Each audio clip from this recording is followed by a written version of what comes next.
Welcome to Film Fetish. I'm your host CJ, and today we're going to mix it up a little bit. Today we're going to do the rise and fall of the Resident Evil films. The first one's amazing, the last one sucks ass. This has been Film Fetish, keep it lowbrow. I'm just fucking with you, let's get started. So today, you might be wondering what drove me to do this little rise and fall. Well, I got this. It's the Resident Evil Collection, Steelbook, it's beautiful, and it made me go back and rewatch them. And, boy, my opinion has changed. So, starting with the first film, Resident Evil, released 2002. I didn't like it when it came out. I saw it when I was 12, and I thought it was quite possibly the most boring zombie movie on Earth. But after playing the Resident Evil games and realizing it was part of that world, I realized this movie's freaking amazing. And Milla Jovovich is amazing and friggin' hot. And she's been the love of my life ever since. So, you've got zombie dogs. You've got zombie. You've got weird slow-mo spin kicks. You've got a big-ass liquor monster. It was just awesome. Like, Resident Evil 2002 is great. Then we jump forward a couple years to Resident Evil Apocalypse, which picks up immediately after the first one ended, where Umbrella has now went and opened the shutter doors that closed at the end of the first movie and just let out all the damn monsters. Where the first one was this weird, low-budget, claustrophobic, dead serious horror movie, Resident Evil Apocalypse is a more open world, because it takes place in, the entire city of Raccoon City. It's more campy, it's a lot of fun. Nemesis is this giant, he looks like a giant rubber monster, and it's adorable. But he's a ton of fun.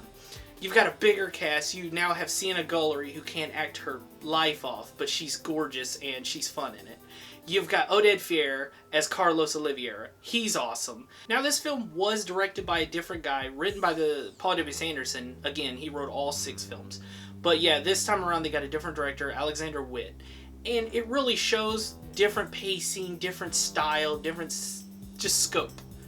Not nearly as good as the first film, but I can still highly recommend it just because of how fun it is. Resident Evil Apocalypse.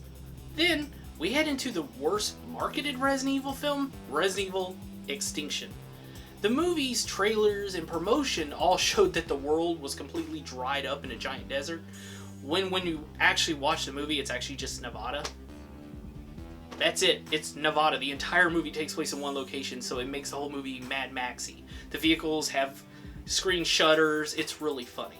And yet again, this was directed by someone completely different, this time Russell Mulcahy, who directed Razorback, another great Australian movie that I love. Now, this one went back to the first one in terms of more serious tone, but it's still incredibly campy with bad CG. Now, while this film did bring back a lot of returning characters from the second film, they did introduce new characters such as Ali Larter as Claire Redfield, and at the same time, they stupidly killed off some of the best characters. Spoilers, Carlos and LJ. Kind of hurt the movie a little bit, for me personally, but overall, it's still a fun action film. And this is also where the film started to go off the rails on the bonkers side. You'll see what I'm talking about next. Now, where the series truly hit its stride, with Paul W.S. Anderson returning to the director's chair, we have Resident Evil Afterlife. Single-handedly the best Resident Evil film in the franchise. This movie just loves chaos. You've got Albert Wesker in his scene-chewing performance dual-wielding Desert Eagles. You've got like 15 Milla Jovovich clones. Then you've got the incredible EDM soundtrack. You've got incredible cinematography. This is where the movie truly shines, is, unlike most movies, Marvel, they don't have shaky cam for every action scene. Every shot is in focus. You can see when somebody's getting busted in the face with a leg and stuff. It was amazing. Then we go to Los Angeles, and you have just these incredible wide shots. The biggest issue I had with the film was, yet again, you have all these side characters that they're there to die. And it's really distracting. But at the end of the day, there's no hating on this movie because it is an adrenaline rush.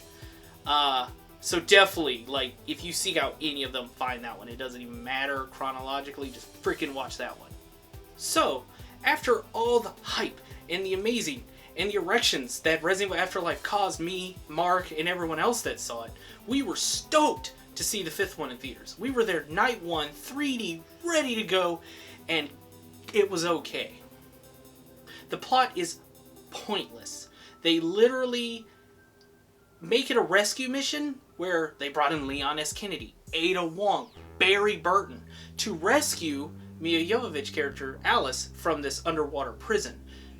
So I'm going, hey, that's the first 15 minutes of the movie and then we'll get crazy. No, that's the entire hour and like 45 minutes is them trying to escape from this underwater facility. And at the end of it, I was like, man, the action scenes are incredible. Sienna Guillory, you know, like one-piece, like skin-tight suit. All of it was great, but the story was so dumb that I went, this couldn't have been the original intent. So here I am going, oh god, there's a 6th Resident Evil film coming out. This is going to be amazing. Now onto the final chapter. As I said before, I was like, okay, where's this plot going? This is going to be incredible. The 5th movie literally ends with them on the White House. There's flamethrowers and dudes shooting giant flying monsters. I was expecting epic scale. Then the 6th one starts, and we find out that Leon S. Kennedy, Ada Wong, Barry Burton, this little deaf girl that Mia Jovovich has adopted, they're all dead. Wesker, who's turned out to be a protagonist in the 5th film, he's now the villain again. That's just the beginning. We find at the beginning of the film that Wesker has actually laid a trap and killed off all the protagonists trying to kill Alice as well, but fails. So now she makes this journey to Raccoon City before the last of humanity is completely wiped out by the zombies. And firstly, let's address the giant, horribly edited elephant in the room. The editing in this movie is atrocious. There are literal scenes you cannot tell what is happening because it's so choppily edited. Like literally, that's an action scene right there. Yeah, so my brain hurt from that. Like I literally left with a migraine.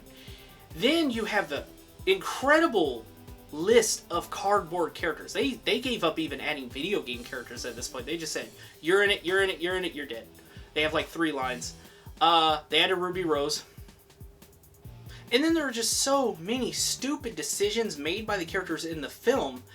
Like, Claire at one point uses a bullet to break glass instead of blowing her own foot off, because that's totally how that works.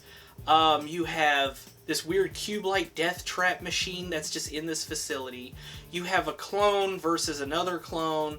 This really dumb plot about the antivirus is airborne and can infect everything like immediately. It's just all over the place, and I have never been so angry at a finale to a franchise I loved. Like, till this point. I now know how Star Wars fans felt when the prequels came out.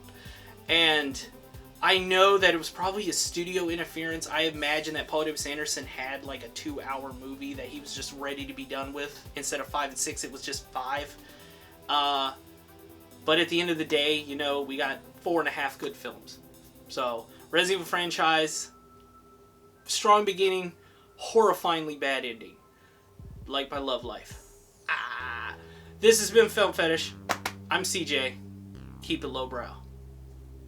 That's just the beginning.